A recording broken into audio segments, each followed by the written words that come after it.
اعوذ باللہ من الشیطان الرجیم، بسم اللہ الرحمن الرحیم۔ نیوز ورلڈ یورپ کے پلیٹ فارم سے میں ہوں آپ کا ہوسٹ طارق بٹھی۔ میرے ساتھ ڈائریکٹر نیوز حافظ طارق صاحب سینئر جرنلسٹ ہیں اور پرائیویٹ ٹی ایم اپنا پروگرام کرتے ہیں، اور ماشاءاللہ ان کے پروگرام جو ہیں وہ سبھی لوگ ان کے تجزیے اور پروگرام جو ہے وہ بڑے شوق سے دیکھتے ہیں۔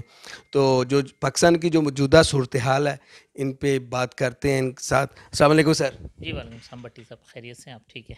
الحمدللہ سر، سب سے پہلے تو بہت شکریہ آپ نے اپنے بزی شیڈول سے ٹائم دیا ہے۔ نہیں، آپ کا بہت شکریہ جی۔ سر مجھے یہ بتائیے، جو ابھی میاں صاحب علاج کے لیے باہر گئے ہیں اور لاہور ہائی کورٹ نے جو فیصلہ دیا اور اس کے بعد پھر حکومت نے سپریم کورٹ میں اس کو چیلنج نہیں کیا، تو آپ کیا سمجھتے ہیں اس سے جو دونوں اپوزیشن اور حکومت کے درمیان کچھ کول ڈاؤن کا معاملہ ہوگا؟ نہیں بٹی صاحب، ایسا نہیں ہے۔ اس کی وجہ یہ ہے کہ اگر تو حکومت پہلے مرحلے میں کوئی اپنا پازیٹیو جسچر دکھا دیتی اور وہ یہ کہتی کہ جی ٹھیک ہے کہ ان کی طبیعت خراب ہے، رپورٹس اس طرح کی ہیں، تو اس کے بعد ہم ان کو پرمیشن دیتے ہیں جب عدالتوں کے بعد، وہاں حکومت نے رکاوٹ ڈالی، انڈیمنٹی بانڈ کی شرط رکھی، اس شرط کے خلاف جو ہے وہ آپ کو پتہ ہے پھر ایک شور و غوغا ہوا، پھر لاہور ہائی کورٹ میں وہ گئے، لاہور ہائی کورٹ میں جانے کے بعد عدالت سے ان کو اجازت ملی اور وہ گئے۔ اچھا، اس کے بعد بھی اگر حکومت کی جانب سے وہاں پہ ٹھہراؤ آ جاتا، مگر ہوا کیا کہ فیصل واڈا صاحب نے ٹویٹ کیا کہ جناب یہ نظام کا منہ چڑھا رہے ہیں جاتے ہوئے، پھر اس کے بعد جو ہے وہ فواد چودھری صاحب کی بات آئی، پھر فردوس عاشق امان صاحبہ کی آپ نے گفتگو ملاحظہ فرمائی، اور پھر سب سے بڑھ کر عمران خان صاحب نے جو میاں والی میں خطاب کیا اور کہا کہ جناب میں جب رپورٹس دیکھ رہا تھا تو میں نے کہا کہ یہ تو جی دل بھی خراب اور یہ بھی خراب، اور پھر جب وہ سیڑھیاں چڑھتے ہوئے دیکھا تو ایک قسم کا انہوں نے ان کا تمسخر اڑایا۔ اس کے بعد مریم اورنگزیب صاحبہ نے کہا کہ جی یہ ذہنی مریض ہیں۔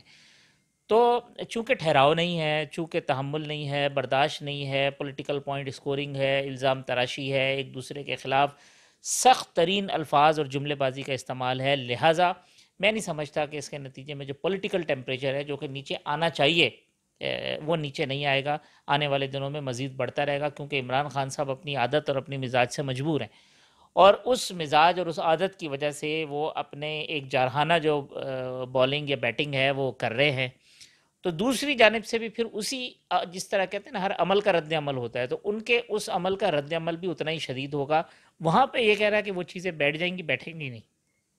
سر مولانا فضل الرحمان صاحب گئے ہیں اور آج انہوں نے بہت سارے انکشافات کیے ہیں کہ مجھے حکومت نے گورنر کا، کے پی کے کا اور بلوچستان حکومت کا اور دوبارہ الیکٹ ہو کے آنے کا یہ سب مشورے دیے ہیں، اس میں کتنی صداقت ہے؟ ایک تو مولانا صاحب سمجھدار آدمی ہیں، انہوں نے لفظ حکومت کہیں بھی استعمال نہیں کیا۔ مولانا صاحب نے کہا کہ ہمیں پیشکشیں ہوئی ہیں، وہ پیشکشیں کس نے کی ہیں؟ حکومت نے نہیں کی تو پھر کیا اصل حکومت نے کی ہے؟ پھر حکومت کے بہاف پہ کسی نے کی ہے، اور پھر یہ پیشکشیں صرف مولانا صاحب کے لیے نہیں ہو سکتی، کیوں چیئرمین سینٹ یہ نہیں ہو سکتا کہ مولانا صاحب 5 سینیٹرز کے اوپر یا 6 سینیٹرز پہ سینٹ کے چیئرمین بن جائے۔ اس کا مطلب ہے کہ یہ جو پیشکش ہے یہ وہ اوور آل اپوزیشن کے لیے تھی، بلوچستان میں ان کی اتنی میجورٹی نہیں ہے کہ وہ حکومت بنا سکے، تو اس کا مطلب یہ ہے کہ وہاں پہ بھی یہ معاملہ تھا کہ جو پیشکش جتنی ہوئی ہے وہ اس طرح سے ہوئی ہے، ملتی جلتی ہے۔ کس نے کی ہے؟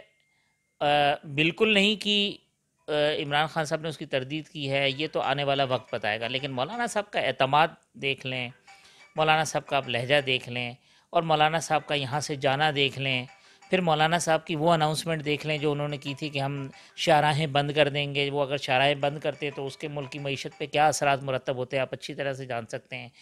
وہ اناؤنسمنٹ ان کا واپس لینا اور اب اس کو صرف جلسوں تک محدود کر دینا، اور پھر یہ باتیں بھی کرنا، تو اس کا مطلب یہ ہے کہ معاملہ اتنا سادہ نہیں ہے۔ مولانا صاحب جو باتیں کر رہے ہیں اس میں 100% نہ صحیح لیکن بڑی حد تک صداقت ضرور موجود ہے، اور آئندہ آنے والے چند ماہ جو ہے وہ اس کا تعین کر دیں گے کہ جو باتیں مولانا صاحب کہہ رہے ہیں کیا وہ درست تھیں، کیا جو عمران خان صاحب کہہ رہے ہیں وہ درست ہیں، یا پھر جو ہے وہ آگے مستقبل کا منظرنامہ کیا ہوتا ہے آنے والا وقت ثابت کر دے گا۔ میاں نواز شریف صاحب واپس آئیں گے سر؟ میاں نواز شریف صاحب کے پاس آپشن نہیں ہے کوئی بھی اور۔ میاں نواز شریف صاحب کی سیاست یہیں پہ ہے، میاں نواز شریف صاحب کی جو ہے نا وہ میجورٹی جائیدادیں یہیں پہ ہے، میاں نواز شریف صاحب کا کاروبار یہیں پہ ہے۔ میاں نواز شریف صاحب یہ غلطی کوئی بھی سیاسی آدمی نہیں کرے گا کہ وہ پاکستان سے باہر جا کر بیٹھ جائے اور اس کے بعد اپنی سیاست کو، اپنی پارٹی کی سیاست کو دفن کر دے ان کی جائیدادیں اسی طریقے سے ضبط ہو رہی ہوں جس طرح پرویز مشرف کی چیزیں ہو رہی ہیں، ان کے خلاف اسی طریقے سے فیصلے آ رہے ہوں جس طریقے سے کچھ لوگوں کے خلاف فیصلے آنے کی توقع ہے. تو میں نہیں سمجھتا کہ میاں نواز شریف صاحب جو ہے، یہ ضرور ہو سکتا ہے کہ میاں نواز شریف صاحب ٹائم لے لیں. آپ دیکھیں نا کہ 1999 میں جب طیارہ سازش کیس بنا تھا تو اس کے بعد میاں صاحب باہر چلے گئے، ٹائم لگا. اس دوران وہ گاہے بگاہے سیاست میں اپنی انٹری ڈالتے رہے اور پھر وہ آ کے اس ملک کے وزیر اعظم بنے. اب میں یہ نہیں کہتا کہ وہ آ کے دوبارہ اس ملک کے وزیر اعظم بن جائیں گے. اب یہ 70 سال کے نواز شریف ہیں، ان کی صحت وہ ہو چکی ہے، لیکن نواز شریف صاحب کی جب تک سانس باقی ہے اس وقت تک ان کی سیاست باقی ہے.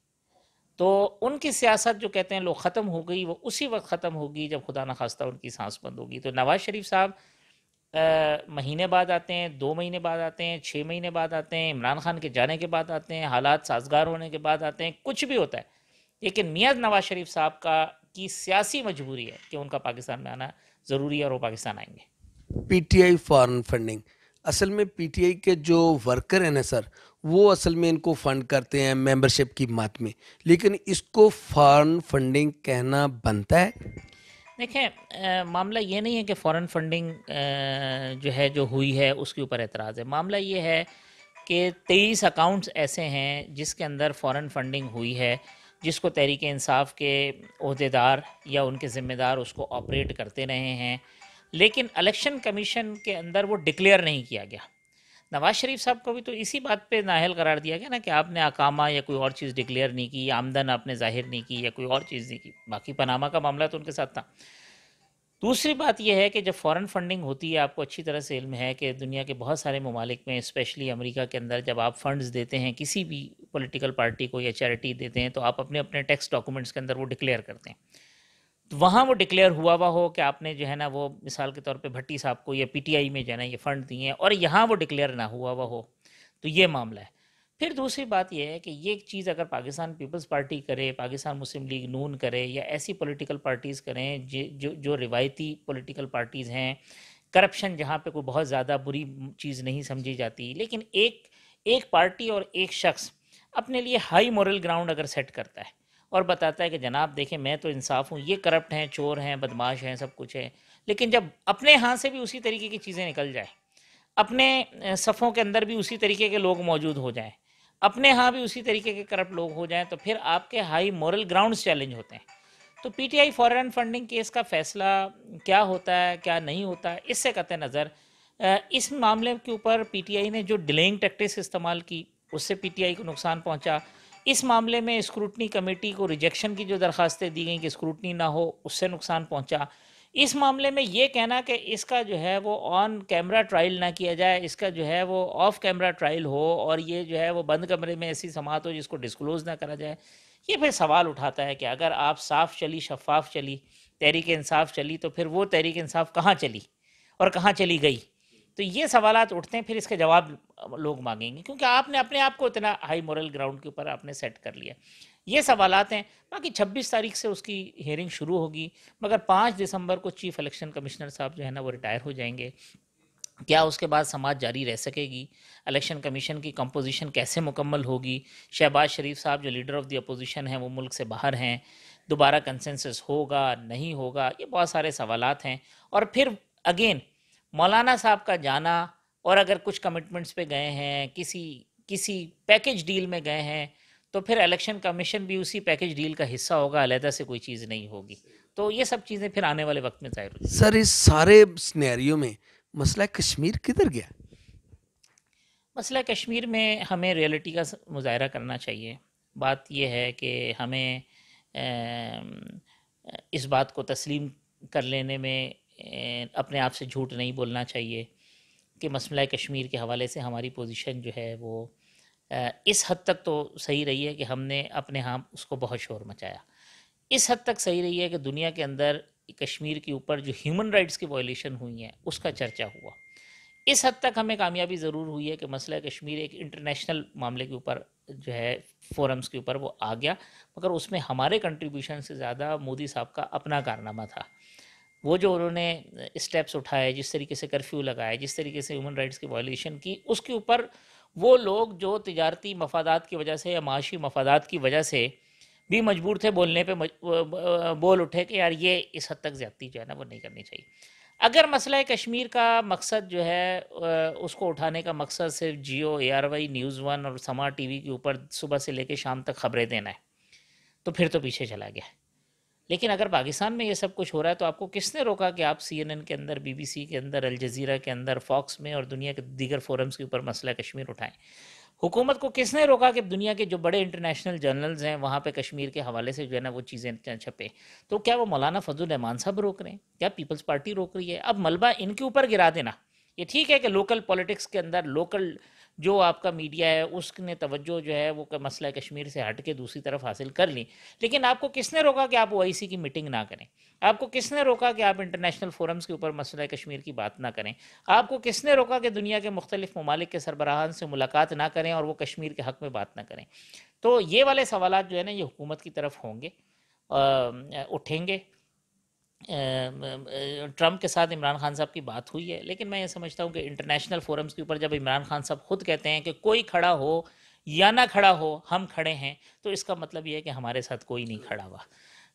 ہمارے جو عرب کنٹریز ہیں انہوں نے ہمیں اس معاملے پہ مایوس کیا ہے، لے دے کے ہم ٹرکی نے یا چائنا نے کچھ چیزوں کے اوپر بات کی ہے، ٹرکی نے زیادہ ووکل ہو کے بات کی ہے، لیکن اس کے علاوہ جو مسلم امہ ہے وہ او آئی سی جو ہے نا، او آئی ول سی والا کردار اس نے ادا کیا ہے، وہ ہمیشہ سے آئی ول سی ہوتا رہا ہے، اس بار بھی وہی ہوا ہے۔ اور انٹرنیشنل فورمز کے اوپر اگر میں سمجھتا ہوں کہ انڈیا جس طریقے سے مینجمنٹ میں لگا ہوا ہے، جس طریقے سے وہ کشمیر میں مینجمنٹ میں لگا ہوا ہے، ہم کشمیر کے عوام کو مایوس کر رہے ہیں، مقبوضہ کشمیر کے عوام کو۔ وہ ہر بار تاریخ کے نازک ترین لمحات میں ہماری طرف دیکھتے رہے ہیں، وہ ہماری طرف افرادی مدد کے لیے بھی دیکھتے رہے ہیں، وہ ہماری طرف مالی مدد کے لیے بھی دیکھتے رہے ہیں، وہ ہماری طرف اخلاقی مدد کے لیے بھی دیکھتے رہے ہیں۔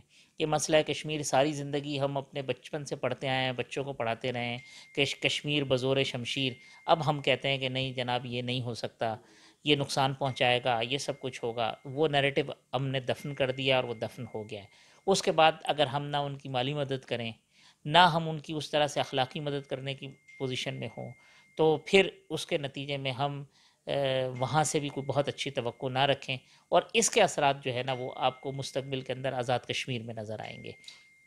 سر ایک سوال، اوورسیز پاکستانی اب پاکستان میں انویسٹمنٹ کی سوچ رہے ہیں، جیسے اب حال ہی میں ایک پاکستانی اسپین میں بزنس مین ہے چریمان حسن مہر، انہوں نے یہاں پہ ایک اسپانش کمپنی کا جو لاہور میں افتتاح کیا اور پورا چین بنا رہے ہیں، اس کے بارے میں کچھ آپ فرمانا چاہیں؟ یہ بٹی صاحب آپ نے ہی بتایا تھا، اور پھر وہ چین کا افتتاح بھی لاہور میں ہوا، اور پھر جس طریقے سے وہاں پہ جو یہاں کی اسپینش ایمبیسی تھی وہ اس نے بھی اس کو جو ہے نہ صرف سپورٹ کیا بلکہ وہ خود تشریف بھی لے گئے وہاں پہ۔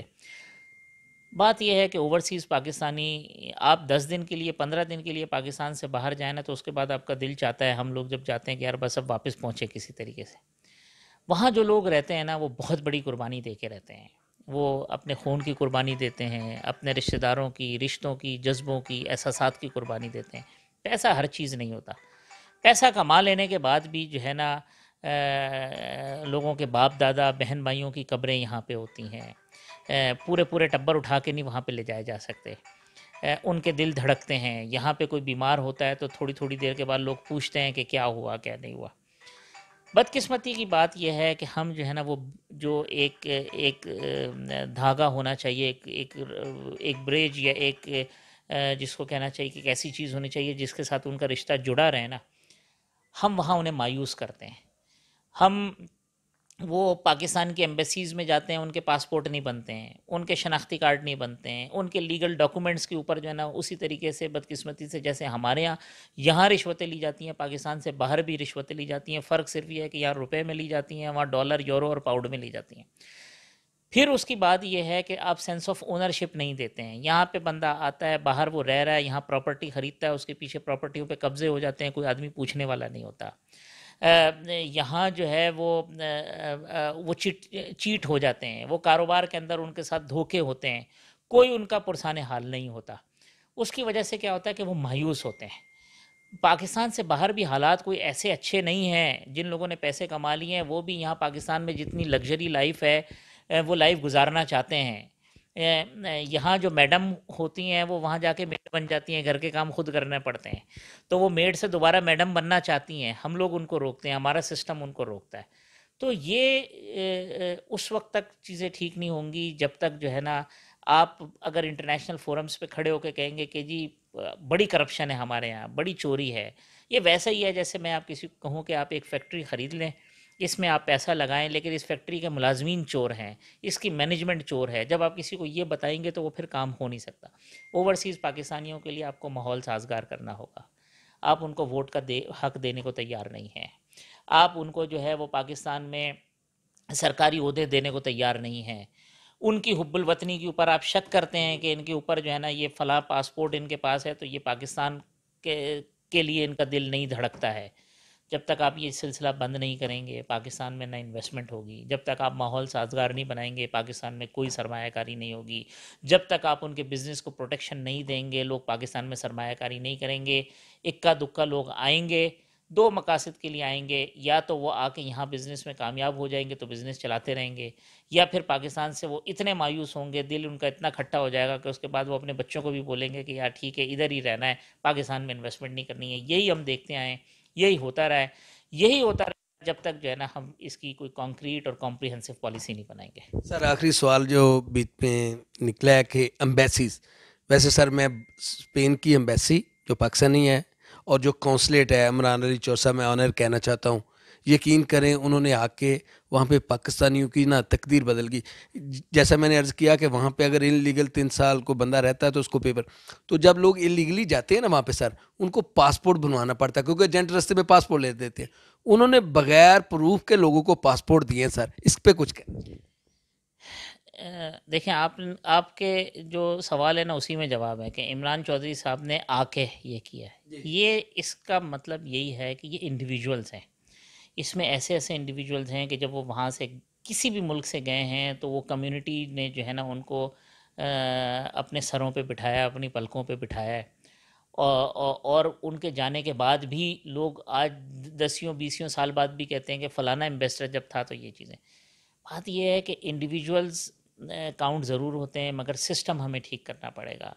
پاکستان کی ہر ایمبیسی کو اگر عمران چودھری صاحب نے کام کیا تو پھر عمران چودھری کی ضرورت ہے. پاکستان کے ہر قونصل خانے کو پھر اسی قسم کے لوگوں کی ضرورت ہے. جب تک ہر ایمبیسی، ہر قونصلیٹ اسی طریقے سے نہیں ہوگا، پاکستانی جو پاکستان سے باہر رہنے والا ہے اس کو یہ احساس نہیں ہوگا کہ اگر میرے ساتھ کچھ ہو جائے تو میری ایمبیسی، میرا قونصلیٹ میرے ساتھ کھڑا ہوگا. آج امریکن نیشنل یہاں پہ آ جائیں، میں ایسے پاکستانیوں کو جانتا ہوں جو کہ پاکستانی ہیں مگر امریکی پاسپورٹ پہ پاکستان کا ویزا لگوا کے آتے ہیں کیونکہ ان کو پتہ ہے کہ اس کے بعد امریکن ایمبیسی نے ان کو جو ہے نا لک آفٹر کرنا ہے. تو ہوگا یہ کہ جب تک آپ کو یہ احساس نہیں ہو، 24 آور سروسز ہیں ان ایمبیسیز کے کہ آپ اینی ٹائم فون کریں آپ کو بندہ اویلیبل ہوگا. بندہ پکڑا جاتا ہے ان کے پاس، پیچھے پہنچتے ہیں، پرسو کرتے ہیں ان کے ساتھ. جب پاکستان سے باہر رہنے والے پاکستانی کو یہ احساس ہوگا کہ یار اگر کسی نے مجھے انگلی بھی لگائی، مجھے ذرا سی بھی زخم پہنچی، میں پریشانی میں ہوا، میں مشکل میں ہوا، تو Pakistan embassy, Pakistan consulate is my home. اور یہاں رہنے والے بالکل اسی طریقے سے میری ٹیک کیئر کریں گے جس طرح میرا فادر، جس طریقے سے میرا بھائی، جس طریقے سے میری فیملی کرتی ہے. اس کے بعد معاملہ ٹھیک ہوگا، اس سے پہلے معاملہ ٹھیک نہیں ہوگا. تھینک یو ویری مچ سر، بہت شکریہ آپ کا اپنے ٹائم دیا. جی یہ آپ نے سنا ہے، آپ کو جب سنیں گے تو آپ کو سب ریالٹی بیس چیزیں نظر آئیں گی. اس لیے میں نے اسپیشلی ان سے ٹائم لیا تھا. ان کا شکریہ، انہوں نے حافظ صاحب نے ٹائم دیا. بہت شکریہ جی. السلام علیکم.